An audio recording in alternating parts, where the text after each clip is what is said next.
የጣታቸውን ፍጥነት ያየ መደነቁ አይቀርም። ስሜታቸውን በቅኔ ሲገልጹ በእጅጉ ያስገርማሉ። በገናቸውን ሲደረድሩ የበገናቸው ድምጽ መንፈስን ያድሳል።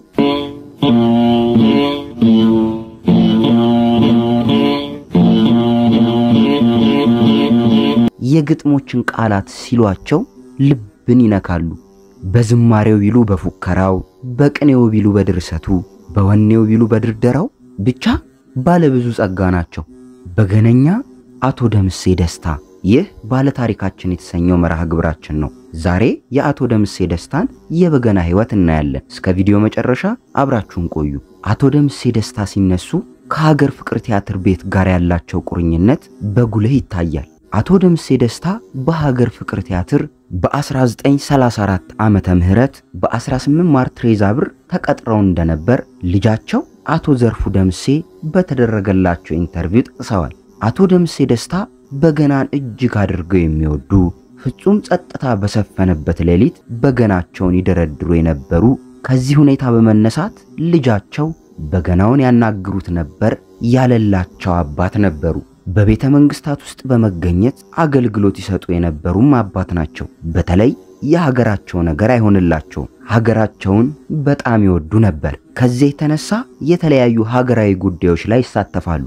አቶ ደምሴ ደስታ በገና መደርደር ብቻ ሳይሆን ልጆቻቸውን በበገናው ብቁ እንዲሆኑ አድርገው ያስተማሩም ጭምር ናቸው። ለዚህም ምስክር የሆነው ልጃቸውን አቶ ዘርፉ ደምሴን መጥቀስ እንችላለን። አቶ ደምሴ ደስታ ስሜታቸውን በግጥምና በዜማ አዋስተው ይገልጡ እንደነበር ይነገራል። ለዚህም በሀገር ፍቅር ቲያትር ያሰሙትን ዝማሬ መጥቀስ እንችላለን። በአንድ ወቅት በሀገር ፍቅር ቲያትር ውስጥ አንድ ልዩ ዝግጅት ይደረጋል። ታዲያ በዚህ መርሃ ግብር ላይ በሀገር ፍቅር ለተሰበሰበው ታዳሚ ትርኢት ከመቅረቡ በፊት ስለ ሀገር ፍቅር፣ ስለ ሥራ ወዳድነት፣ ስለ ነግዶ ማትረፍ የሀገር ፍቅር መስራችና የበላይ ጠባቂ የሆኑት አቶ መኮንን ሀብተወልድ ንግግር አሰምተው ከመድረኩ ላይ ይወርዳሉ። ከሳቸው ንግግር በኋላ ታዲያ ትርኢቱ ከመቅረቡ በፊት በበገና በመዲናና በዘለሰኛ ለእግዚአብሔር ምስጋና ይቀርብ ነበር። ታዲያ ይህንን አገልግሎት ወይም ምስጋና ያሰሙ የነበሩት አቶ ደምሴ ደስታ ነበሩ። አቶ ደምሴ ደስታ በገናቸውን ይዘው ወደ መድረኩ ወጡና ምስጋናውን ማሰማት ጀመሩ። ነገር ግን ምስጋናውን በሚያሰሙበት ወቅት አንድ አስደንጋጭ ክስተት ተፈጠረ። ይህም ፈጣሪያቸውን እያመሰገኑ ባሉበት ወቅት አቶ መኮንን ሀብተወልድን ከወይዛዝርትና ከመኳንንቱ መሃል ፊት ለፊት ተቀምጠው ተመለከቷቸው። በዚህ ሰዓት ታዲያ አቶ ደምሴ ደስታ አቶ መኮንን ሀብተወልድን አፍጥጠው ማየት ጀመሩ። ከዛም አቶ ደምሴ ደስታ ዛሬ የመጣው ይምጣ፣ መናገር ያለብኝን እናገራለሁ አሉ በውስጣቸው። በመቀጠል ከምስጋና ግጥማቸው መካከል የወቀሳ ቅኔን በማስገባት ስሜታቸውን ለመግለጥ በትኩረት አቶ መኮንን ሀብተወልድን መመልከታቸውን ቀጠሉ። ከዛም የግጥም ቅኔያቸውን እንዲህ ሲሉ ማሰማት ጀመሩ። አወጣኸኝ ስል ወደ ላይ መልሰህ አወረድከኝ ወይ፣ የምድሩስ ኃላፊ ነው ደግሞ በሰማይ መኮነን አለ ወይ የሚል ግጥምን አሰሙ። ይህ ለታዳሚው ግልጽ አልነበረም።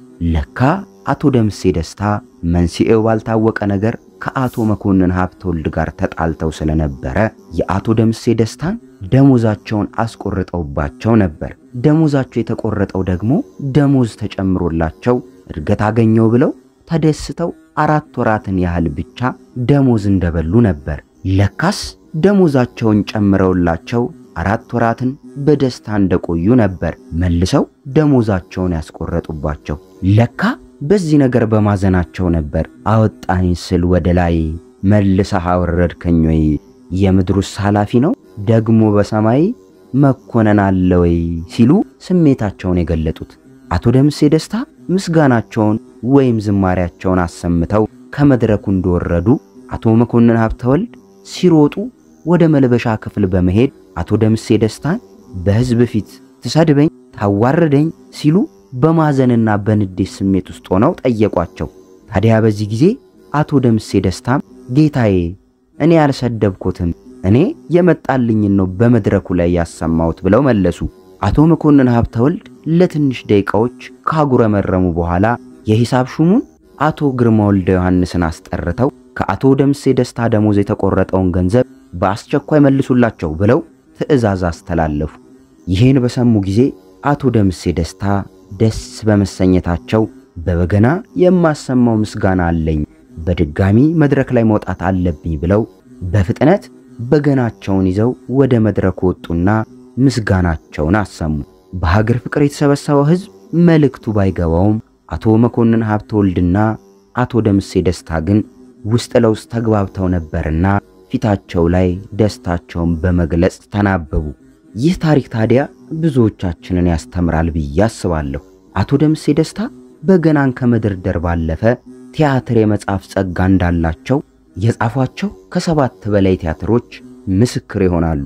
ከጻፏቸው ቲያትሮች መካከልም አማትና ምራት አንዱ እንደሆነ ከታሪክ በመነሳት መምህር ምንተስኖት ማብራሪያውን ሰጥተዋል።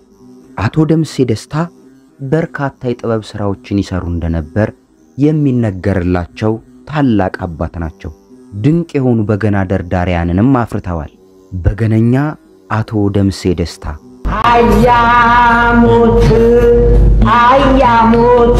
አያሙት ይላል ከመንገድ አግኝቼው እንዴት አደርካልኩት እንዴት ዋልክ ብያልኩት እሱም አልፎኝ ሄደ እኔም አላመንኩት። ኧረ ጎዳና ኧረ መንገድ ሰው እንዳይሄድ የለም ሰው እንዳይሄድ። በረከታቸው ይደርብን። ለዛሬ ያዘጋጀውላችሁ ቪዲዮ ይህንን ይመስላል። ያላችሁን ማንኛውንም አስተያየትም ሆነ ጥያቄ ኮሜንት ላይ ጻፉልኝ። ለዚህ ቻናል አዲስ ከሆናችሁ ሰብስክራይብ በማድረግ ቤተሰብ ይሁኑ። በሌላ አዲስ ቪዲዮ እስከምንገናኝ ቸር ቆዩ።